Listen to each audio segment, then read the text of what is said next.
Hello, welcome to today's CPD session. We're going to talk about differentiation in T-levels today. If you haven't already done so, can I ask that you put something in the chat box to let us know that you can hear us okay? You'll find the chat box at the bottom of the webinar control panel at the right-hand side of your screen. We do encourage questions from participants, and in these trying times especially, no question is a silly question. If we're not able to answer any of your questions today, we'll follow them up afterwards with our NCFE colleagues, and all questions and answers included in the chat box today will be saved and shared with you after the session. Also, the session today is being recorded to enable our colleagues to access it afterwards. My name is Helen Scanlon, and I'm one of the curriculum officers for T-levels. My colleague from the curriculum team also joining us today is Rachel Webster. Hello, Rachel, and thanks for being here today. Thank you, Helen. It's a pleasure to be here. So our role is to support centres through the planning, onboarding and CPD processes for NCFE cash qualifications, with a focus on promoting and advancing learning whilst helping to create a fairer and more inclusive society. We're also joined today by Janet King, one of our T-level sector managers and the subject specialist for education and childcare. Janet should be able to answer any subject-specific questions which are asked. Hello, Janet, and thanks for joining us today too. Good morning, Helen. Hello, Rachel, and welcome to everybody. Looking forward to the session. So, the objectives of today's session, we're going to explore the needs of T-level students and how to use differentiation strategies to individualise learning, and also examine the planning strategies for differentiation and how to adapt teaching and learning assessment in a responsive way. The session will explore differentiation strategies used in education and childcare T-level and the challenges the qualification students bring, and allow you to share the best practice and ideas. We'll use Breakout Room for collaboration, and we've shared some of the resources in the materials section. Sorry, can I just quickly ask people to put on mute in case there are any lovely children around? I know it's half term, and I do appreciate that you've got childcare going on as well. So the breakout room is going to be for collaborative activity, and we've shared some resources in the materials section to provide information and possible extension activities for yourselves. So the session is going to be 1 hour in duration. It'll include a range of activities and sharing of ideas and experiences. And to summarise, the session's been recorded and the link will be made available to the recording on our YouTube channel. Any questions not answered today will be followed up with the relevant staff members after the event. And also, please remember that questions are encouraged. We ask that initially all sound settings are on mute to avoid the background noise and feedback, and that you activate your microphone for the breakout room activity. And a short evaluation will be deployed on the completion of today's webinar. We do encourage you to complete the short survey to help us improve and develop our CPD offer. Okay, we're going to start off with a couple of polls. The answers provided will help us to adapt our input accordingly. The first question is this: which aspect of the T-level is the most challenging to differentiate effectively? If you're yet to start delivery, please predict what you think it might be. So just bear with me a second, I'm going to launch the poll.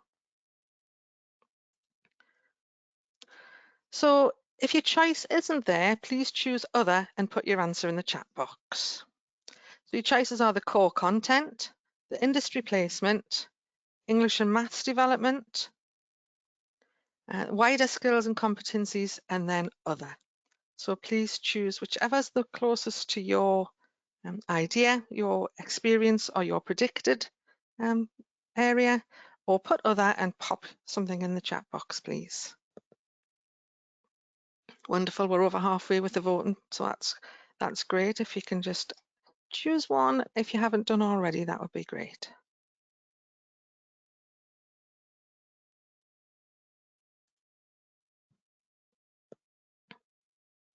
Right, I think we've nearly got everybody voted. I'm going to give a couple more seconds and then I'm going to close it and we'll share and look at the results.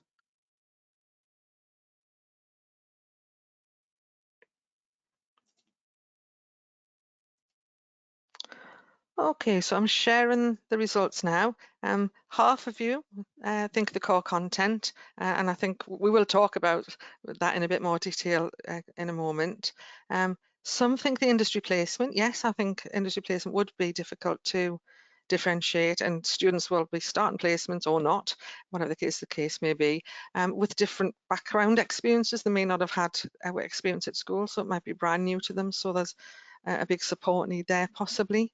And then fraction of the people say wider skills and competencies, and that's so your employability skills and your academic skills needed for this level 3 program. Brilliant, thank you so much.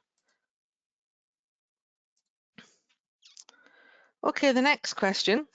This relates to exploring the needs of T-level students. So thinking about T-level students, what is the most prevalent need, biggest need that they have in relation to how you would differentiate their learning? So it's slightly different to the previous question. Thinking about the students' needs, what is the biggest thing that makes you need to differentiate them? If you haven't started teaching the T-level yet, please try to predict what you think the answer is going to be. It will be interesting to compare the answers with the teachers already delivering the qualification, and I will do that assessment after the event, and I will share it with you. So their biggest need, is it their levels of motivation, confidence or engagement? Is it their English and maths skills? And I do include academic literacies in there. Is it their IT skills and access to the resources, especially in the times of remote and online learning? Is it their work ethic or attitude and work experience? Or is it their areas of strength and weakness? And then metacognition, their awareness of their strengths and weaknesses and how to develop them. So thank you, I can see everyone's voting away there. You probably notice that student ability is not there as an option. And this is intentional. It's because normally the first answer we receive when we ask about the factors related to differentiation focus on students' ability, and we'd like to think differently about the subject today. So I'm going to leave it just for a few more seconds. And again, if your preferred answer's not there, I hope you've chosen the one that you think's closest. But again, pop something in the chat box if there's something else that you think should have been an option, or your experience is different, or you're predicting something maybe is a little bit different. Okay, I'm going to close that poll and share the results from that one. So as you can see, we've got a bit of a tie on the levels of motivation, confidence, etc., and their IT skills and access. And Rachel's an IT digital expert, so we're going to be bringing her in later, and we'll be getting her take on the digital side of things.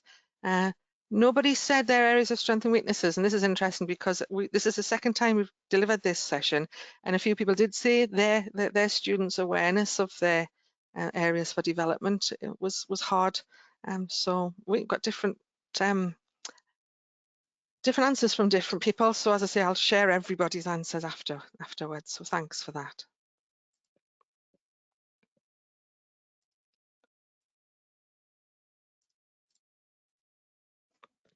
Right, so before we go any further, we're going to briefly recap what we mean by differentiation. So first of all, it relates to working with groups of students. And we know that even in small groups, the needs of the students will be very different. So we're going to focus the content of this session on working with cohorts of learners and adapting sessions in relation to individual student differences. With this in mind, it's also therefore about teachers adapting their delivery and support practice in relation to their students' needs.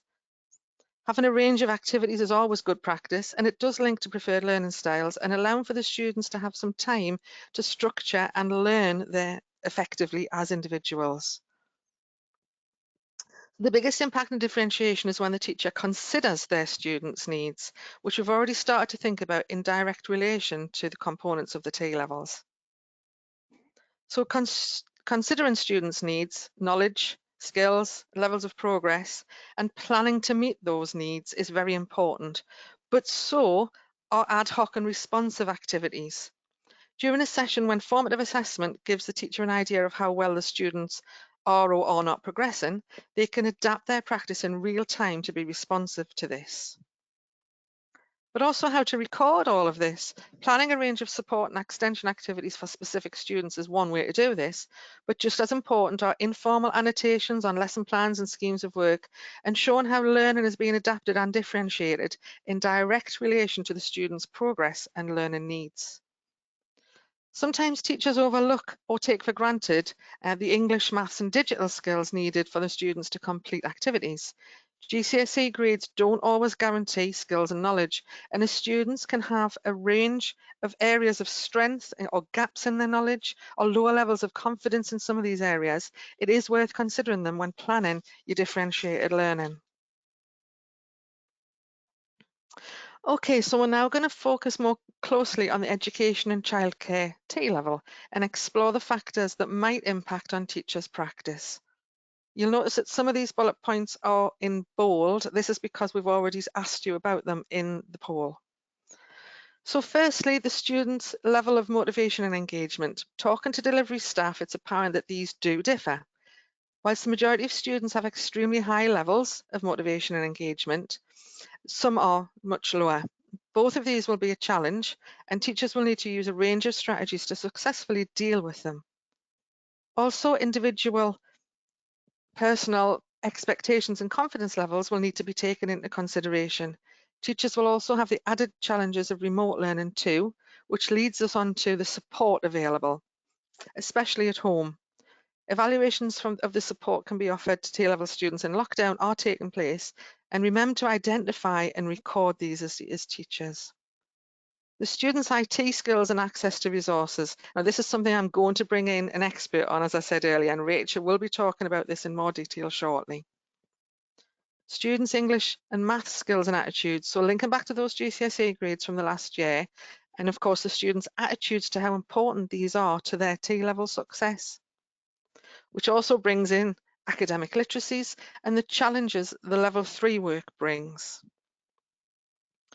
Individual levels of progress, thinking about how aware the students are of their progress, how motivated they are to push themselves, and what their individual hooks are. And in this, I mean the type of approach teachers will need to take to motivate and encourage them to improve. Students' ability to cope and their levels of resilience, something extremely important in the current climate. Teachers may need to consider which students would need further reassurance and/or support just to keep going. The work ethic and work experience, something really important in relation to the industry placement. Teachers should consider how strong the students' abilities and competencies are in relation to being work ready and adapt their input to highlight areas of the core content, which some students might need more or less input on. So the differences in the circumstances of the students in the cohort, for example, relationships between the students in the group and who works best with who, etc. These can also rapidly change with the students, especially with teenagers. So being mindful of these and facilitating activities which develop the students' co-working abilities and managing their relationships may also need to be differentiated. The students' problem-solving skills and abilities will also impact on teachers' planning for differentiation. It might be that the problem-solving of some students needs to be developed via a different teaching and learning approach. And the students' awareness of their strengths and weaknesses will impact on a teacher's practice. Think about the students who need to be more reflective and would benefit from improving their awareness of their levels of progress and the priorities for development. The students' preferred learning styles, and although we know this is an area which is contested, it is something they should be aware of for their own learning and also to apply learner theory to their practice, especially in the industry context as well. The students' prior learning experience will have an impact on their ability to engage with the learning experiences we provide for them. They're human, and if they've had a negative experience in the past, they will bring them to our learning contexts. So any learning difficulties, disabilities or special educational needs requirements, although this is probably an easier area due to formal support plans and the professional input and guidance we receive from the specialists. The students' finances, they'll be arranged due to different backgrounds and personal circumstances. This might be an extra relevant in the current situation due to the lockdown and the economic pressures they are bringing to families across the country. And finally, the time of year, the time of day, etc., for teenagers, how they manage at different times and how this impacts on their ability to focus on learning is something else that teachers could consider when planning for individualised learning. Okay, so we'll now continue to look more closely at the T-level components and make some suggestions for approaches and activities that we could consider and use. Janet, Rachel and I will join together to take you through this slide. And Janet's going to start with the core new content. Thank you, Helen. So I think it's a given. You know, we are talking with experienced professionals this morning, and as we sort of roll out these curriculum consultations and webinars and training, we are engaging with a professional network. And so in that context, I think differentiation is a constant in the teaching and learning environment. But what it does do when we're looking at new content, when we're looking at new qualifications, especially the T-level where we have this linear approach, I think what it does is raise the importance even more of formative assessment strategies. And I know this is something that's already been bounced about as an idea in previous training sessions.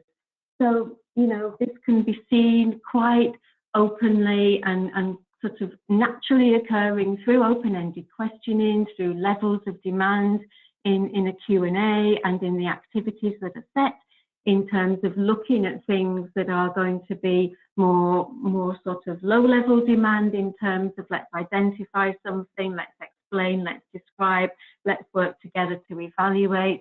And I think all of those things are naturally occurring in the teaching and learning environment. I think all of those things will be embedded across the new content. And when we say new content, there's so much familiarity, as you would know, in that qualification spec, whether you're delivering it now or whether you're looking at that for future delivery. There's lots of things that you will find familiar, but there are, with any new qualification, new areas. So the fact that it's looking at 0 to 19, the fact that this qualification, the core content, is introducing new pedagogy, the fact that it's looking at a wider curricula, if you're used to early years framework and now you're bringing on the national curriculum or vice versa. So there is a broader range of theory within there to contemplate, to actually embed within that formative assessment strategy. Now, I think that's all made more challenging with the way that we're working in the blended approach. I know from previous training sessions that lack of face-to-face contact with students, the inhibitions that come with online delivery and so on, all impact that. So it does stretch and challenge our own understanding of how we can achieve that sort of effective formative assessment by having this blended approach. So things hopefully will improve as we get more time. People need to know each other to relax and work in groups, for example, and if there's been no induction or little induction face-to-face, that's also inhibiting for young students, or for anyone, to be fair.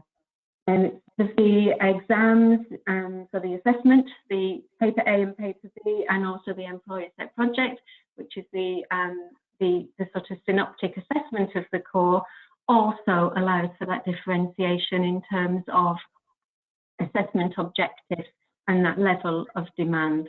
So there is an understanding and an appreciation of differentiation in both teaching and learning, which I know as professionals you will appreciate, and all of those things that Helen has said. And I think that motivation and engagement is made more challenging due to the restrictions of face-to-face teaching and learning, and it just puts extra challenges on. But the formative assessment strategies are the way to go, really, in terms of preparing for that examination. And you don't need me to tell you that. Thanks, Helen. Thanks, Janet. Okay, so academic level and expectations. As I mentioned on the previous slide, this could be quite a big step up for some T-level students. Teachers may need to consider which students need support to carry out research independently, to be able to read exam questions correctly and write an academic response to them. It might also be that there's a need to have a specific teaching and learning activities related to identifying what academic reading and writing is, how to write for different audiences and from different perspectives, for example, first and third person, and exploring the tone and type of language used in academic studies. So a differentiation activity related to those might be needed depending on your students' awareness and skills. And for assessment, and Janet already started talking about the exams, employer set project, and of course synoptic assessments. So for many education and childcare students and teachers, the move to a different form of assessment might be something which needs to be factored in to differentiated learning activities. Revising, preparing for exams, and being able to apply theoretical knowledge they've gained in the project might also need to be considered, and also different types of support, guidance and learning activities provided for the different individuals who might need help to create a revision timetable, which students might need writing frames to get them started writing to an extended answer exam question. How could students be paired or grouped to allow for peer learning or support, and of course consolidation for your higher level learners? And teachers could also consider which students have these skills already and need to have appropriate extension activities planned for them too. And for industry placement, we're going to hand over to Janet again. Thanks, Helen. I think industry placement, again, comes down really to that motivation, engagement. It's difficult. We're working with a cohort of students that have possibly had limited engagement in early year settings or classroom environments. If they've done a level 2, for example, that's been a prerequisite to a T level, or indeed the year 10 work experience, which may have given them a taste of that, what it's like to be in the world of work.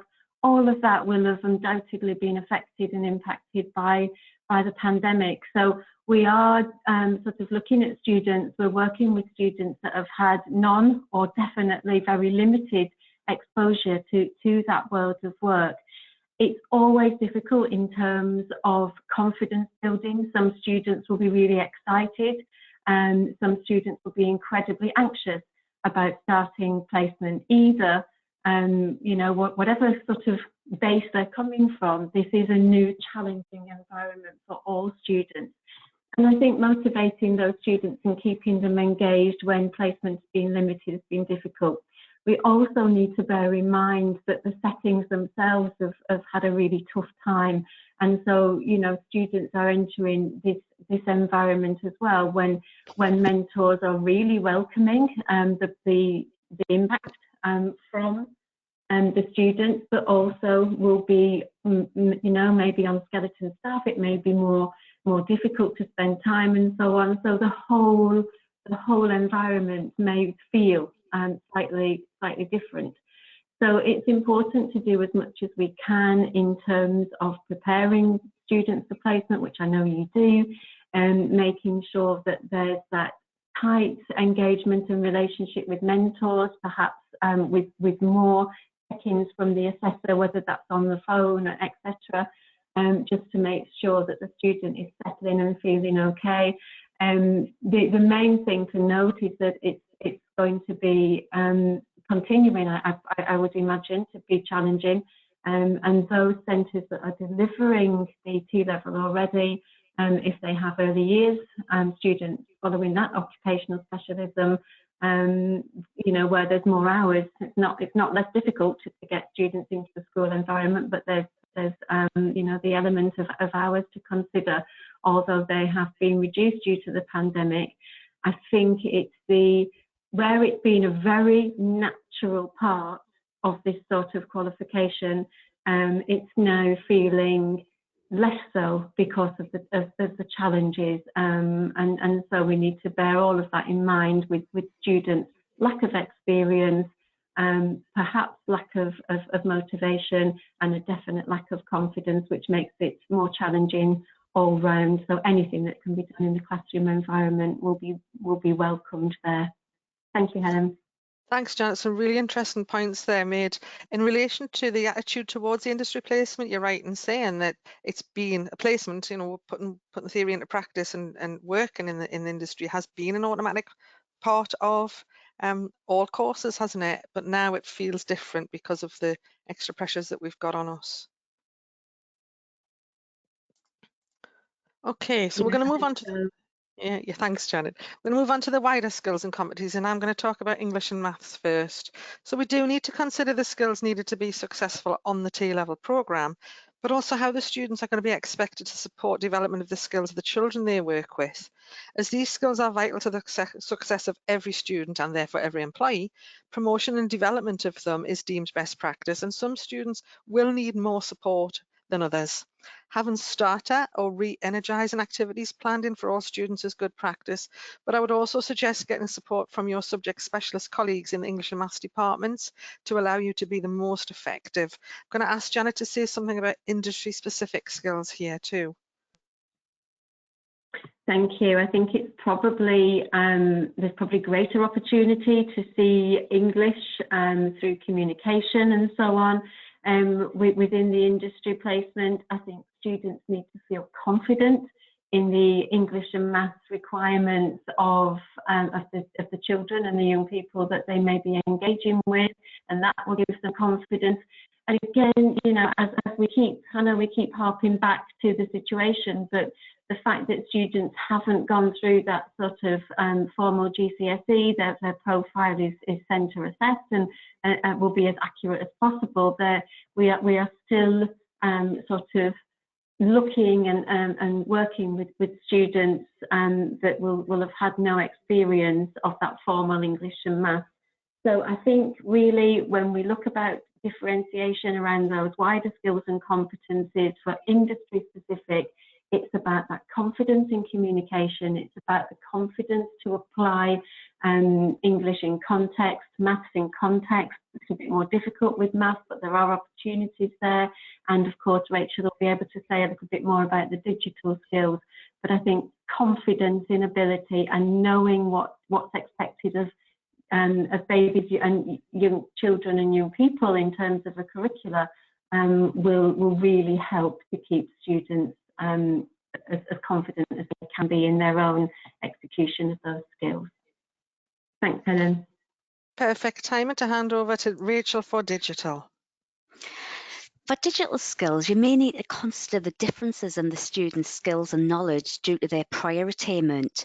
Some students will be more confident and knowledgeable than others due to personal experiences, as some students may have digital technologies in their homes and then use them on a daily basis, and other students may have very little or no technology at all. A centre informed me of a student who had been asked in their placement to create a leaflet. Would your students know the best software to use for the task? Could they navigate the ribbon and select the correct formatting tools, or even insert or edit images?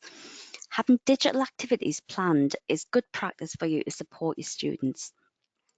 The current situation with COVID has highlighted problems with technology within society, or the lack of it in some cases.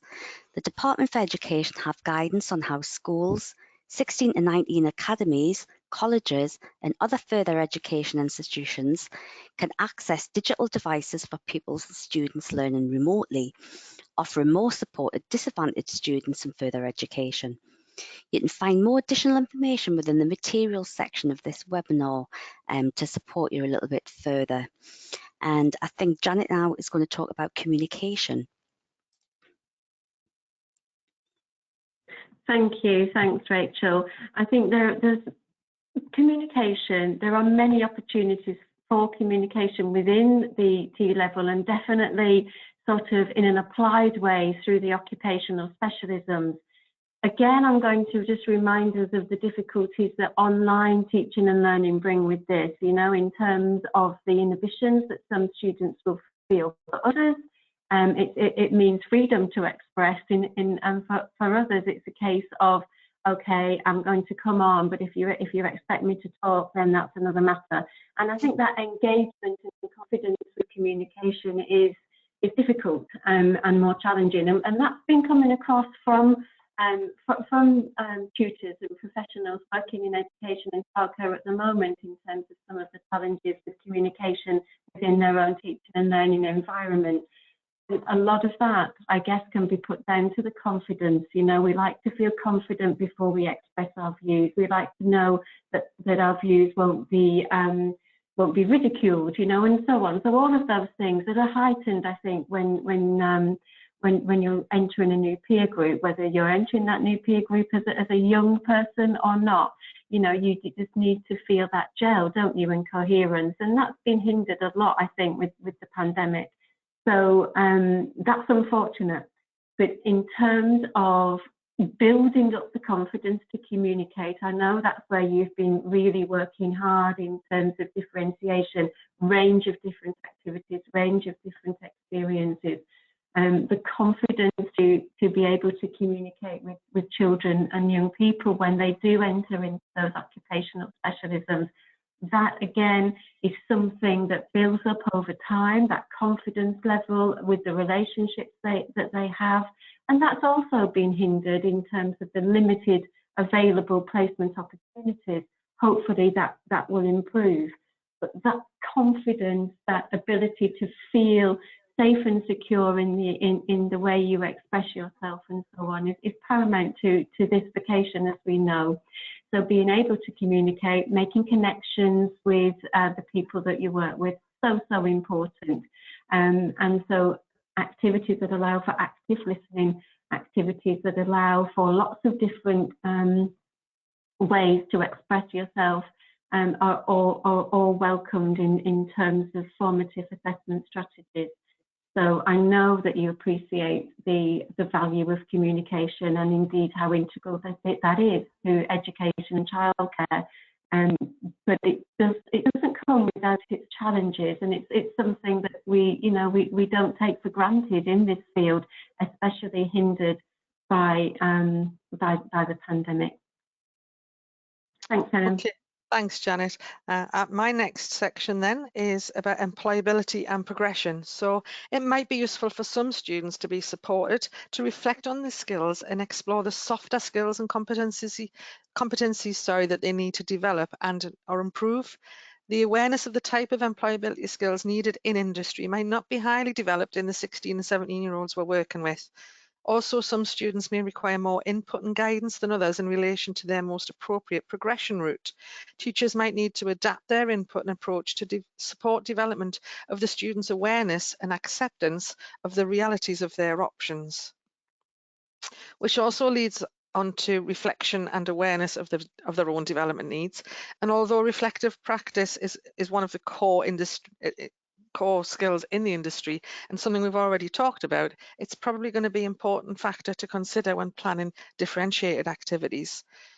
Janet, can I ask you to say anything about the specialisms here? Yeah, absolutely. So when we think about that metacognition, I always think about, the ability to reflect, to be self-aware, to start to think about that. Again, it all comes back to confidence, in my opinion, and the metacognition that might be stemmed from self-regulation and the ability to actually have that self-awareness and to be confident enough to actually look at what you're learning. And the reflective practitioner, we all know, develops over time, and those skills and qualities are not necessarily seen in younger, inexperienced practitioners. So yes, being able to reflect and be aware of your development needs is something that is critical and crucial in terms of learning, in terms of ownership of your own learning, in terms of being able to make recommendations and propel yourself further and be ambitious in your learning. And all of that comes from esteem. So all of that is part and parcel of that confident student, and that's sort of integral to the teaching and learning opportunities that you will provide.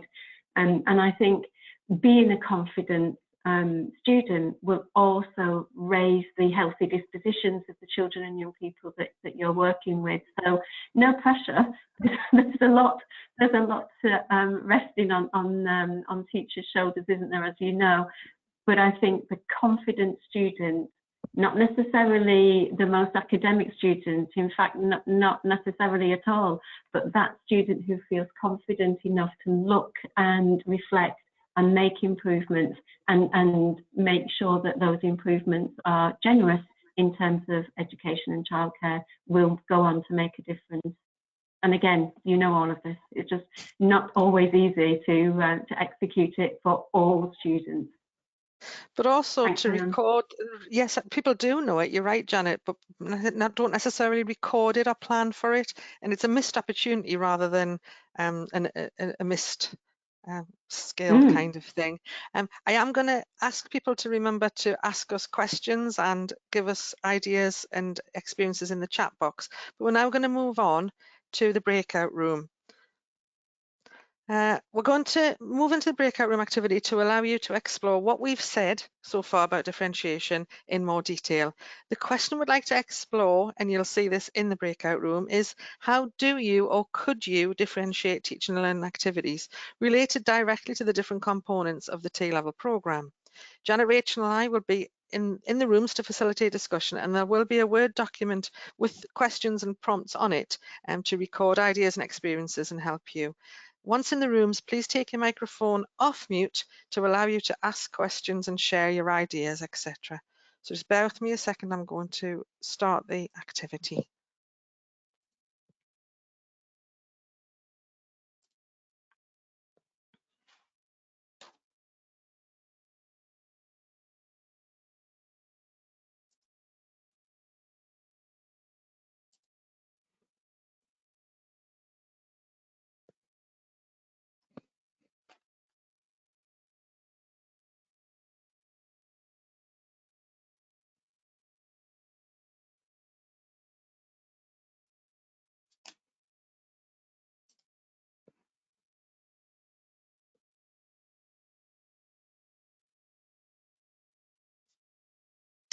Okay, everybody who's here today is from a Wave 1 provider, so I've just kept us all in one room. Can everyone hear me? Yes, I can hear you. Yes, I can hear you. Yes, thanks, Helen. Brilliant. Okay then. So first of all, it's kind of an open forum. What kind of questions do you have? What kind of challenges does differentiation bring? What kind of strategies work, etc. It's a pooling of ideas for 10-15 minutes.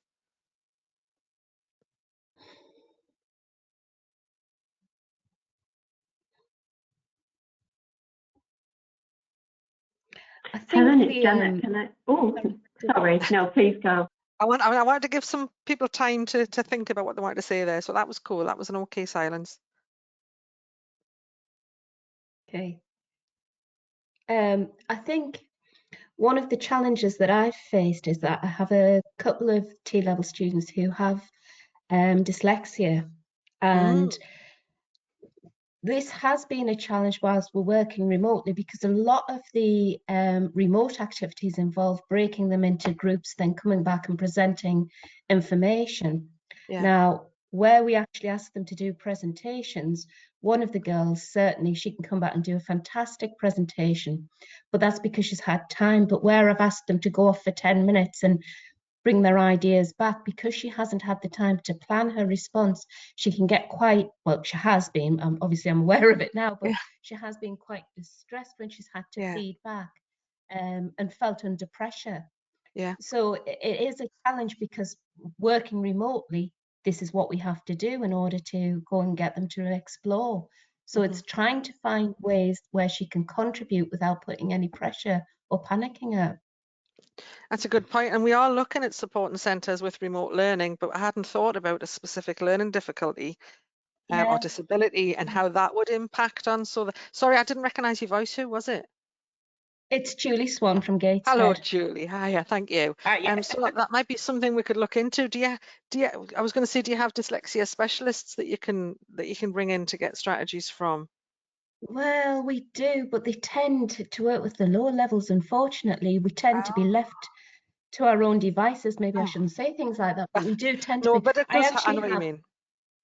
Yeah, we actually have two girls on the T level who are very dyslexic. And again, when they're reading aloud, you can see, you feel for them because they are struggling. But again, because this is how we're having to teach at the moment, it's very difficult situation. Would you find it easier recording a voice and speaking? Yeah, well, she might do. I think what we've identified is that when she has to do things quickly, because a presentation that she's been able to, if I've said, right, next week I want you to present on this, they will come back and they do the most fabulous presentations, really, really good, but she's had time to really practice and think about it. And will that cause a problem in the workplace? I mean, in industry, will she be asked to be doing things quickly like that? I would imagine she might do, but I think you know, presentations, I mean, that comes later, doesn't it, as you develop, where you have to present to a group and such like. I don't know. But I mean, she's a fabulous girl and she's so enthusiastic. It's quite painful to see what what she has gone through. We're obviously very aware of it now.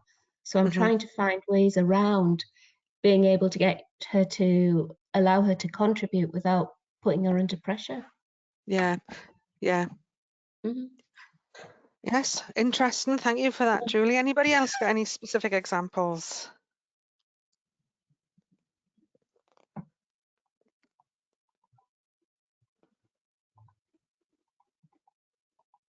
Janice, anything pops into your head that we haven't already talked about?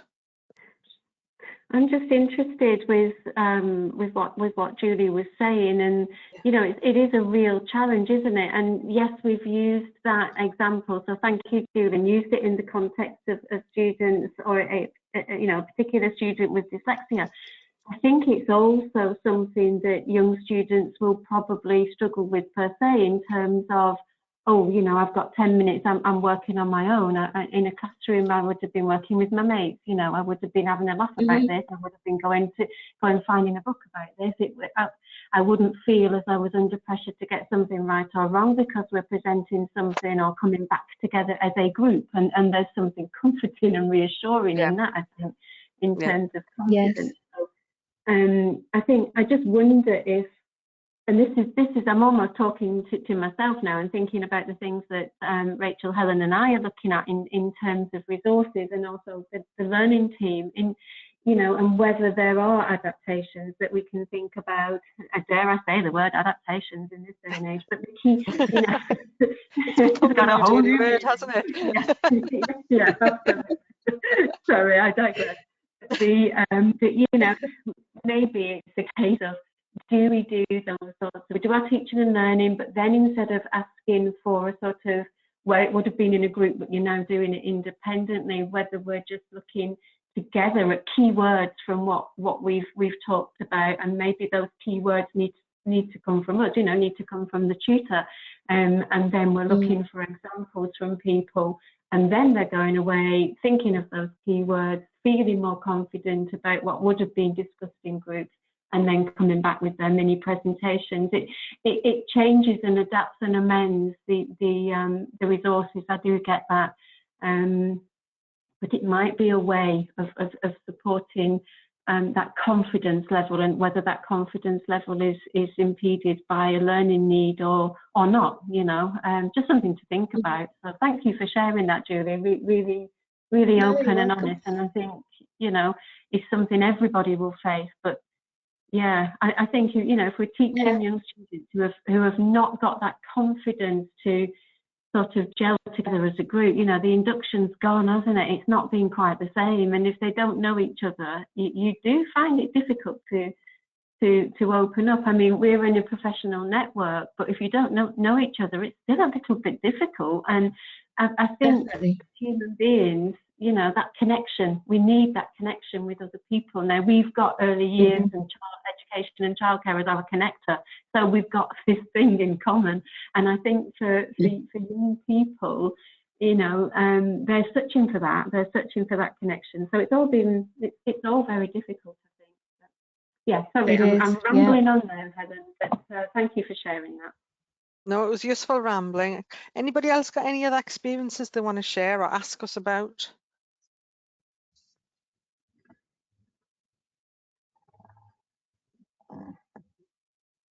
I have something to ask, and it's related to the dirty word of maths. What are the maths skills of students like, and are they impacting at all on their progress?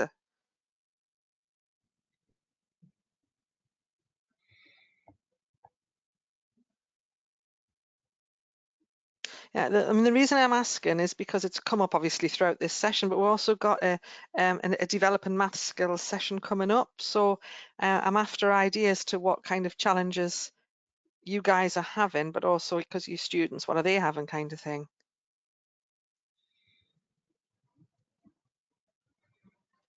And if maths isn't a problem, it's okay. It's all right. Go on. No, I think you see different levels. When I've asked them to present data when they've researched, for example, we were looking at different types of send, and I asked them to have a look at, you know, how often they occur and to put it into context. And some of them came back and were really confident with that idea. They all came back with figures, but obviously you can see who's more confident to deliver than others. One of the things that we have done recently, by the way, it's Julie from Gateshead again. Hi, Julie. One of the things we did over Christmas, we set them a small project contextualizing maths, and it was all set around them setting up a nursery and having to work out budgets for staff and budgets for food, etc. So it was quite interesting to see how well they managed with that, but they actually did very well with it. So Right. you know, it was just getting them to practice and think about where maths might come into their everyday working life. I mean, is it a CPD need? It's something that came up in our previous research into what CPD sessions you guys wanted. Is it something that you still want, or is there something else instead?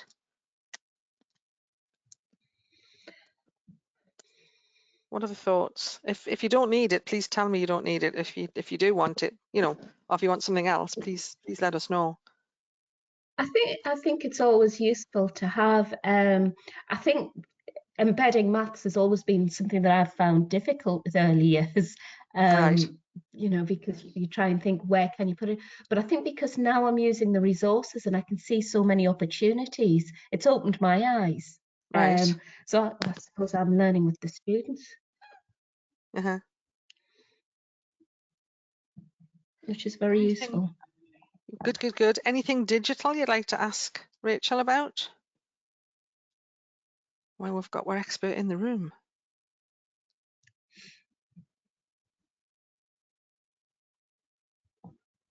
No? Anything not? How do you feel your levels of your students, can they sort of cope with sort of using PowerPoints, communicating, doing presentations? Is this something they've got prior attainment to help them to do that? What level are they on? For our students, their presentations are fabulous and they're way better than I am at doing not necessarily the content, but actually putting a presentation together. They know all the tricks, and they certainly teach me, you know, digitally. I am challenged, I have to say, but yeah, I find that they're quite competent. Our students have also built websites. I haven't actually seen them because they've done them with another tutor, but apparently that's something that they've really enjoyed doing, pulling together all their knowledge into a website. That's brilliant. Can they teach me how to do that, please? Well, they need to teach me too. That's fabulous, isn't it? Absolutely. I mean, at the moment, the best thing about us being in the chat room is that this is not being recorded, so this is where you seriously can ask any question at all, please.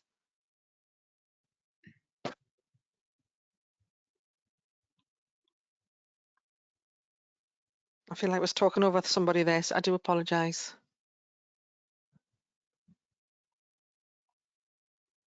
And we can go back into the main room, and unless anybody's got anything they want to ask us, tell us, etc. I'll just come in, Helen, if that's all right. I think just thinking about the English, maths and digital, I think there's, I think it might have been Julie who was talking about this. I think there is that sort of natural occurring English communication, or you know, the report writing and writing of assignments, or in this case, you know, keeping notes and lessons.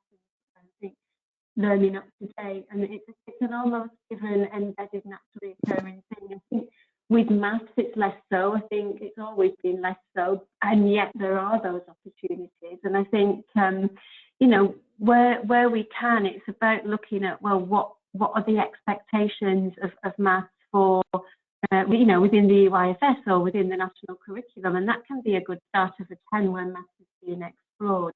And if students haven't got the level 2 that they need for the exit programme, then that's something else that will need, you know, to be given due consideration. But for me, I think it can often feel that maths is being forced into this kind of area. And I think to avoid that, it would be, how do we make it naturally occurring? Let's think about the expectations within the EYFS and within the curricula and explore that, and maybe keep that sort of maths terminology alive in that way, and contextualise it so that it's not becoming a threat to students' knowledge and understanding, but actually part of the core learning. And I think with digital, you know, with digital again, you're having that sort of naturally occurring world as now, you know, even if it's at the moment we're being channeled down it at a raging pace in terms of using technology. Again, there are more opportunities for that. So I think that there's going to be a natural sort of allegiance to that. Yeah, I agree. I think we can learn an awful lot from the students in terms of their digital skills. I would certainly put my hand up and join you in the queue there for sure. Thank you. Lovely. That's 15 minutes. So I'm going to end this breakout room now and we'll go back to the main. If you have any questions that you want to put in the chat box for us, please do. But as I say, we'll head back to the main room now, and somebody remind me on to start recording again. I will.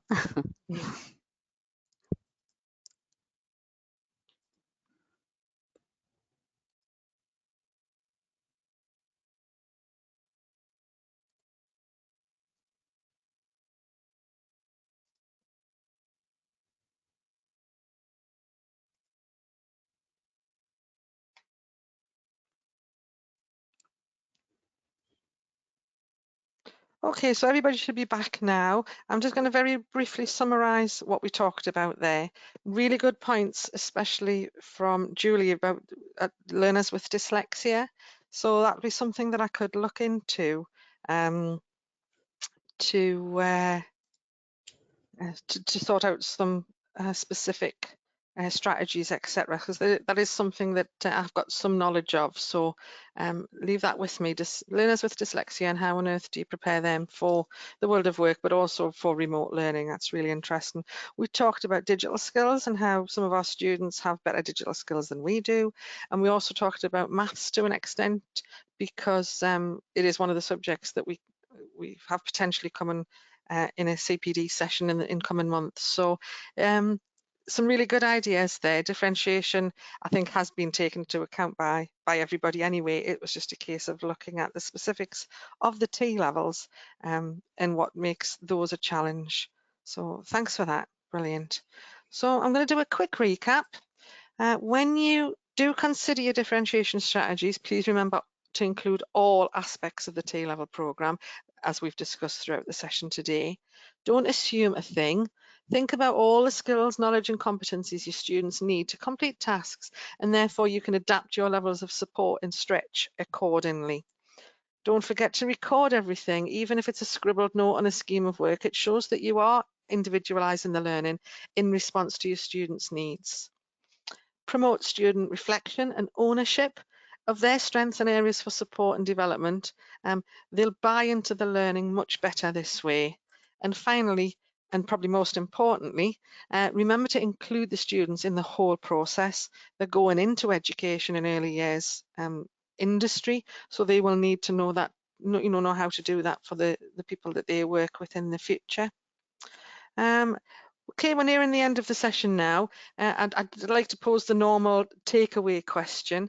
So please consider what you're going to take away from the session today, and if you're able to, please add any ideas in the chat box for us, just so we know what resonates for you. And then also the normal action plan question, how you might use any of the content of today's session in your practice. As I normally say, CPD session's not just about attending something, ticking a box and walking away. It's about attending something, inputting on it, sharing ideas, and then using something to help develop your practice further. I will ask, if you've got any further questions, queries, ideas, to please share them, put them into the chat box. And I want to say a huge thank you for your attendance and input today, especially during the half-time half-term week. A reminder that there's a session evaluation form for you as you log out. Please remember to let us know your ideas and suggestions for future CPD session and content. We don't want to do what we want to do, we want to do what you want us to do. We've also put on the screen there the further CPD sessions, placement preparation and management, avoiding assessment irregularities, and there's the link to the page to book on that. But please, as I say, any suggestions for future CPD session content, focus, coverage, anything at all, would really like to know. So thank you, Gemma. Gemma's just going to take away the small project idea with students, which will embed maths and English and digital. So excellent. Thanks for that, Gemma. Janet, Rachel and I, sorry, Janet, Rachel, anything else you want to add before we close? No, not from me. Thanks, Rachel. No, just to echo those thanks really, and enjoy the rest of the half-term break. Wonderful. So I'm going to say goodbye. Well, as I say, we'll keep the chat box open for a little while longer. Please stay safe from everyone at NCFE, and looking forward to working with you again.